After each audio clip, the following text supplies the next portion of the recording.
Hi friends, നമസ്കാരം. നിലമ്പൂര് ഇലക്ഷന്റെ പരസ്യ പ്രചരണം ഇന്നലെ അവസാനിച്ചു. ഇന്നും നിശബ്ദ പ്രചരണമാണ്.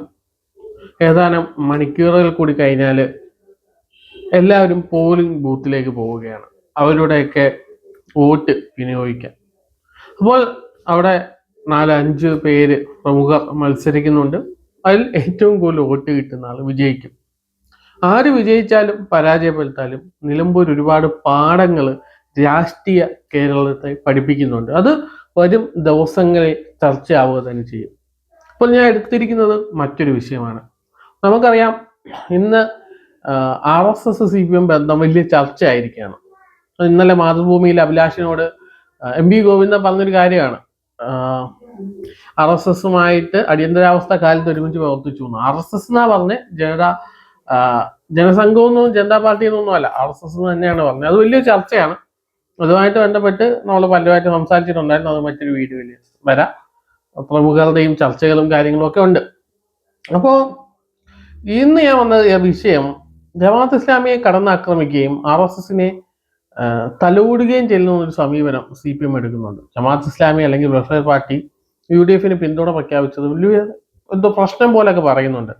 ഇതേ ജമാഅത്ത് ഇസ്ലാമി വെൽഫെയർ പാർട്ടിയും വർഷങ്ങളായിട്ട് CPMനൊപ്പമായിരുന്നു എന്നുള്ള കാര്യം അവർ മറച്ചു വെക്കുകയും ചെയ്യുന്നുണ്ട്. കേരളത്തിനപ്പുറത്ത് പലപ്പോഴും CPMനൊപ്പം തന്നെയാണ് ഇപ്പോഴും വെൽഫെയർ പാർട്ടി എന്നുള്ളതാണ് മറ്റൊരു സത്യം. അപ്പോൾ വെൽഫെയർ പാർട്ടി ഏതാണ്ട് UDFന്റെ ഒരു ഘടകകക്ഷിയായി മാറാൻ പോകുന്നു.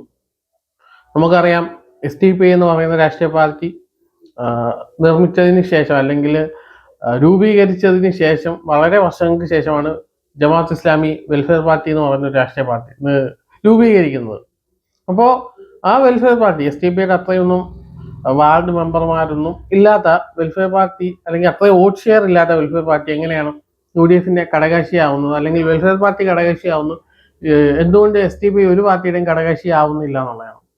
നിലവിൽ അതിനുള്ള ഉത്തരം ഇപ്പൊ സമൂഹത്തിൽ നിന്ന് നമുക്ക് ലഭ്യമാണ്. CPMഉം കോൺഗ്രസും തരാതരം RSSനെ ഉപയോഗിക്കുന്നവരാണ്. അവർക്ക് വളരാനും RSSന് വളരാനും പരസ്പരം എന്താ പറയുക, ഉപയോഗ വസ്തുക്കളായി മാറുന്നു. തരാതരം മാറിക്കൊണ്ടേയിരിക്കുന്നു. CPM പലപ്പോഴും RSSന്റെ സഹായത്തോടെ ജയിക്കുകയും പലരെയും തോൽപ്പിക്കുകയും ചെയ്യുന്നു. കോൺഗ്രസും അങ്ങനെ തന്നെ ചെയ്യുന്നുണ്ട്. ആവശ്യം വരുമ്പോൾ RSSന്റെ ആവശ്യം ചോദിക്കുക, RSSൽ നിന്ന് സഹായം നേടുക. തിരിച്ച് RSSും അങ്ങനെയൊക്കെ തന്നെയാണ്. പരസ്യമായിട്ട് എതിർക്കുന്നുണ്ടെങ്കിലും രഹസ്യമായിട്ട് അന്തർധാര സജീവമാണ്. RSSും CPMഉം RSSും കോൺഗ്രസും തമ്മിൽ. RSSും മുസ്ലിം ലീഗും തമ്മിൽ പോലും അങ്ങനത്തെ ബന്ധമുണ്ടെന്നാണ് പലപ്പോഴും പറയുന്നത്.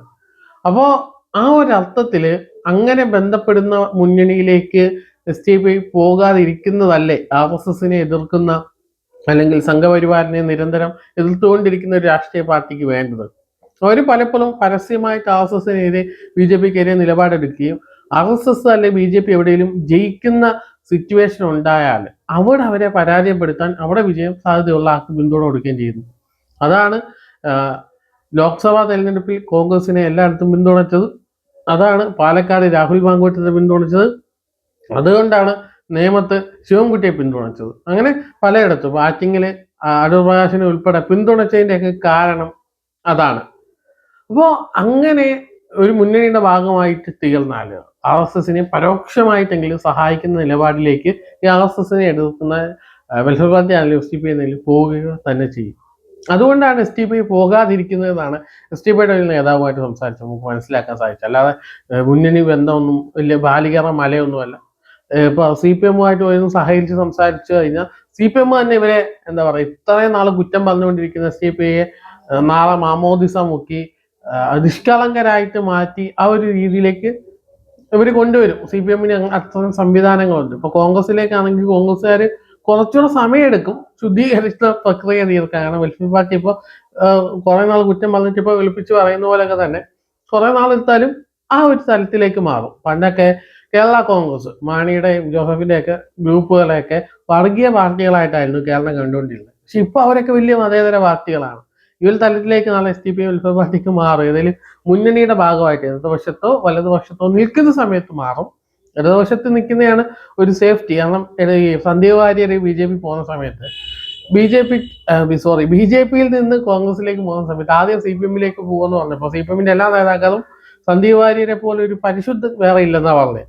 കോൺഗ്രസിലായപ്പോൾ എന്താണ് ഇരുതല മൂർച്ചയുള്ള നാഗമാണെന്നാണ് പറഞ്ഞത്, എം പി രാജേഷ് പറഞ്ഞത്. അപ്പോൾ ആ ഒരു തലത്തിലേക്കാണ് CPM-ന്റെ ഒപ്പം പോയാൽ CPM-ന്റെ ഒപ്പം ചേരുന്നവരൊക്കെ പരിശുദ്ധരാണ്. SDP ആണെങ്കിൽ വെൽഫെയർ പാർട്ടി പരിശുദ്ധരാകും.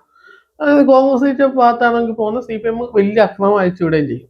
അപ്പൊ എന്തുകൊണ്ട് രണ്ട് മുന്നണികളിൽ SDP ഭാഗമാവുന്നില്ല എന്ന് പറയുന്നതിന്റെ ഉത്തരം, ഈ രണ്ട് മുന്നണികളും തരാതരം RSSനെ സൂപ്പിച്ചുകൊണ്ടിരിക്കുന്നവരാണ്. RSSൽ നിന്ന് സഹായം കൈപ്പറ്റുകയും തിരിച്ച് സഹായിക്കുകയും ചെയ്യുന്നവരാണ്. ഇപ്പോൾ LDF ആണെങ്കിൽ പോലും ഇപ്പോ ഈ അൻവർ രാജിവെക്കാനുള്ള വിഷയമൊക്കെ പറഞ്ഞത് നമുക്കറിയാലോ. RSS ബന്ധമൊക്കെ, പോലീസിന്റെ ബന്ധവും CPM-ന്റെ ബന്ധമൊക്കെ പറഞ്ഞുകൊണ്ട് തന്നെയാണ് അൻവർ രാജിവെച്ച് വന്നത്. UDF പലയിടത്തും RSSനെ വോട്ട് വലിച്ചു ജയിക്കാറുണ്ട്. അപ്പോൾ RSSനെ പരസ്യമായിട്ട് തോൽപ്പിക്കാൻ വേണ്ടി മാത്രമേ ഇവർക്ക് മറ്റുള്ളവരെ പിന്തുണയ്ക്കും. അല്ലാതെ പിന്തുണയ്ക്കാൻ നിന്നാൽ, അല്ലാതെ സഹായിക്കാൻ നിൽക്കുകയാണെങ്കിൽ മുന്നണിയുടെ ഭാഗമായിട്ട് ഇന്ന് RSSനെ സഹായിക്കുന്നതിന് തുല്യമായി പോകും. അല്ലെങ്കിൽ സമ്പൂർണ്ണമായിട്ട് ഇവർ RSSനെതിരെ പറയുന്നത് തന്നെ പ്രവർത്തിക്കുകയും വേണം. അതല്ലെങ്കിൽ ചെല്ലുന്നത് വെറും പ്രഹസനമായി പോകും. അതുകൊണ്ടാണ് SDP ഒരു മുന്നണിയുടെ ഭാഗമാവാത്തതെന്നാണ് പല നേതാക്കന്മാരുമായിട്ട് സംസാരിച്ച് നമുക്ക് മനസ്സിലാക്കാൻ സാധിക്കുന്നത്. വെൽഫെയർ പാർട്ടി എന്തായാലും ഉടൻ തന്നെ UDF മുന്നണിയുടെ ഭാഗമാവും.